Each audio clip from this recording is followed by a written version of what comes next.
تخيل أن موقفا بسيطا في مؤتمر دولي جعل ملك المغرب الحسن الثاني ينفجر ضاحكا حتى استلقى على قفاه.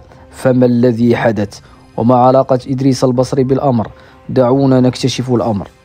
إدريس البصري الرجل الحديد في نظام الحسن الثاني كان يضع يده على كل شيء: السياسة، الإعلام، وحتى جيوب المعارضين.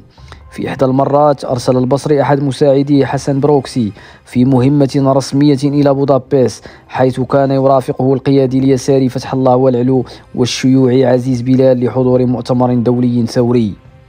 لكن بروكسي اكتشف أمرا غير متوقع: فتح الله والعلو وعزيز بلال لم يكن لديهما مال كافي لتغطية نفقات السفر. فماذا فعل؟ بكل بساطة أخرج كمشة من الدولارات وأعطاها لهما ليساعدهما على إكمال الرحلة. وعندما حكى البصري هذه القصة للملك الحسن الثاني ضحك حتى استلقى على قفاه، ثم قال الملك ساخرا: ربما لهذا السبب عيناه وزيرا للمال.